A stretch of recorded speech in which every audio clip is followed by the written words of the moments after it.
Hello everyone, welcome to my channel. Please subscribe and keep watching more details. Kyle deserved to be in the hot seat at the RHOBH reunion. Part 1 of the Real Housewives of Beverly Hills Season 14 reunion was just the appetizer. The real drama is still on the menu in the explosive final episode. Although the ladies dabbled in the notorious feud between Dorit Kemsley and Kyle Richards, tensions reached an all-time high toward the end. The reunion kicked off with the fiery dispute between Sutton Stracke and Dorit. However, fans were anxiously waiting to see one particular housewife in the hot seat. Kyle has gotten away with far too much during the season, and her time getting grilled during the reunion was long overdue. Kyle had a tough season as she navigated life without her ex-husband, Mauricio Umansky, and most of her children living at home. Although she opened up about her feelings of loneliness, she was very tight-lipped about what was actually going on in her personal life. The ladies, Garcelle Beauvais in particular, called out Kyle for refusing to talk about Morgan Wade, a country singer linked to Kyle since her split from Mauricio. Despite the ladies' complaints, Kyle refused to engage in any conversations surrounding the singer.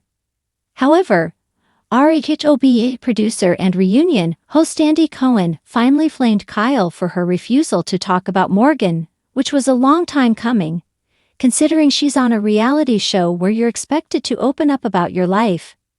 The Morgan topic was discussed when Garcelle admitted at the reunion that Kyle privately confided in her off-camera about she who cannot be named, and that she felt like the information was given to her to silence her.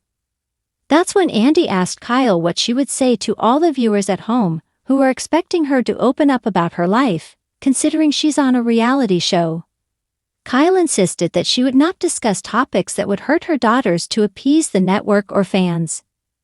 While Kyle may be valid in keeping Morgan's presence off of this season, Andy noted that Morgan is a country singer, which means she's already subjecting herself to a life of fame and public attention. Furthermore, Morgan's steamy music video for Fall in Love with Me only fueled rumors surrounding their potential relationship. As a result, it makes no sense why Kyle is hiding Morgan, considering she's the one who brought her onto the show last season in the first place, plus Morgan is a public figure. It's also hypocritical of Kyle, considering her attacks on Garcelle during the reunion, that she isn't sharing her personal life. Although fans didn't get any answers regarding Kyle and Morgan's relationship, Kyle was finally put in the hot seat where she couldn't run from the confrontation. In the second part of the RHOBH reunion, the ladies finally discussed Dorit and Kyle's feud regarding the text messages. After the ladies discovered that Kyle was still texting Dorit's ex Paul P.K. Kemsley, Dorit was furious, which led to everything going from bad to worse when it was revealed that the texts were not all memes and jokes. Kyle's friendship with PK seemed to be deeper, going as far as saying that she would keep his secrets. Kyle was finally held accountable for her behavior after getting away with it for the whole season. Andy began by conducting a vote among the ladies, asking if any of them thought the texts were appropriate, and none of them raised their hands. Erica Jane clarified that when she saw the texts, she thought it was about the show, and not about Dorit, somewhat coming to Kyle's defense. However, when none of the ladies raised their hands, that was the humbling moment Kyle needed to realize that what she did was completely inappropriate. The ladies continued to tell Kyle that they didn't feel like her actions were malicious, but she went on for half of the season, claiming that the extent of her friendship with PK was sending jokes and memes when it wasn't. To put it bluntly, it appears that Kyle lied. Unfortunately, when she had the opportunity at the reunion to take accountability and apologize, she continued to double down. I've always been on Team Kyle, up until this season. Her inability to open up about a huge part of her personal life, her relationship with Morgan, while continuing to harp on Garcelle for not talking about her life, is hypocritical. Kyle's behavior towards Dorit, in particular the shady text with PK, is also indefensible. It's just girl code. With all this in mind, it was no surprise that Kyle is in the hot seat during the reunion. It was deserved, considering how she behaved this season. While the heat was on Kyle last week, The final supersized reunion episode airs tonight, where the tides seem to turn on Garcelle, causing her to walk out of the reunion like Kyle Richards hasn't had her share of free passes over the years. The OG diamond holder, Beverly Hills mainstay, and de facto narrator of The Real Housewives of Beverly Hills, has managed to dodge major accountability like a seasoned dodgeball champion. But at this year's reunion, the gloss cracked, the facade slipped, and finally, Kyle found herself where she should have been long ago, smack dab in the hot seat. And honestly, it was long overdue. For over a decade, Kyle has tiptoed her way around the fire, often stirring the pot with a well-timed smirk, then standing back innocently as the flames engulfed everyone else. She's mastered the art of selective vulnerability, doling out just enough emotion to keep the audience on her side, while expertly diverting attention from her own shady behavior. But this season, the cracks were undeniable. The storyline practically screamed for a reckoning, and the reunion delivered. Let's start with the separation. Mauricio and Kyle, once the poster couple for reality TV love longevity, hit a rough patch that played out like a cryptic thriller. Kyle's refusal to share the full story of their marriage struggles while simultaneously teasing it all season was maddening. We got Pilates, cryptic Instagram captions, and we're just really going through things right now. But no substance. Meanwhile, Kyle judged other cast members for being guarded or dishonest, all while performing emotional sleight of hand like a Vegas magician. You can't be the moral compass of the group when your own moral GPS is lost in the Bermuda Triangle.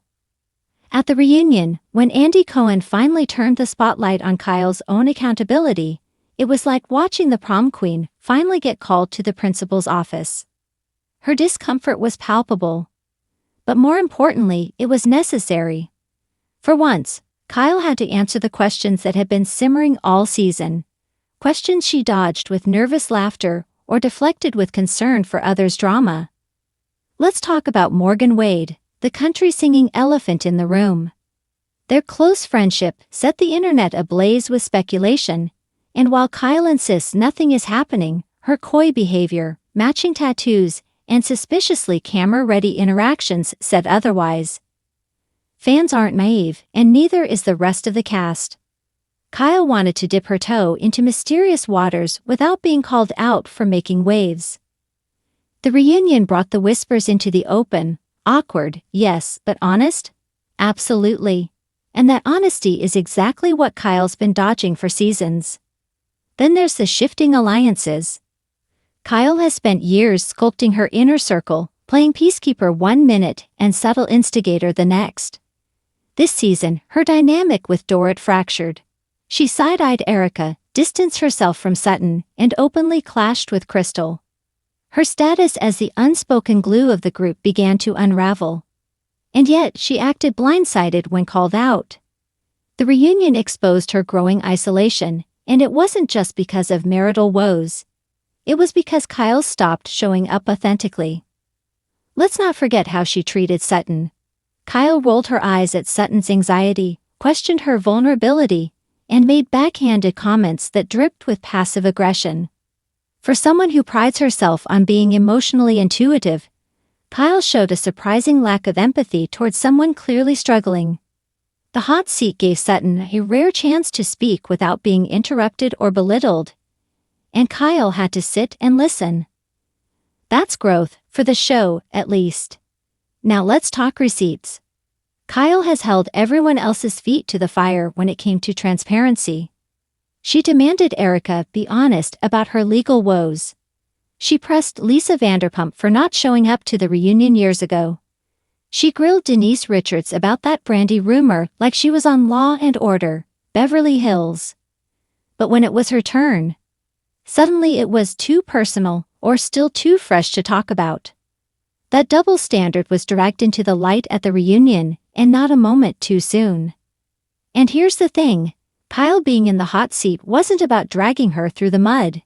It was about restoring balance. Every housewife eventually faces the mirror. Lisa Vanderpump, Erica Jane, even beloved Garcelle. You can only coast for so long before the narrative shifts, and Kyle's time came with a thunderclap. What made it all the more compelling was how uncomfortable she was. The quips weren't landing. The usual teary-eyed justifications didn't quite stick. The other women, for once, weren't backing down. And in those moments of tension, we saw something real. We saw Kyle stripped of her Bravo armor, vulnerable not because she chose to be, but because the truth left her no other option. Yes, the hot seat is brutal, but it's also necessary. It's where the facades melt and the real stories emerge. For the franchise to evolve.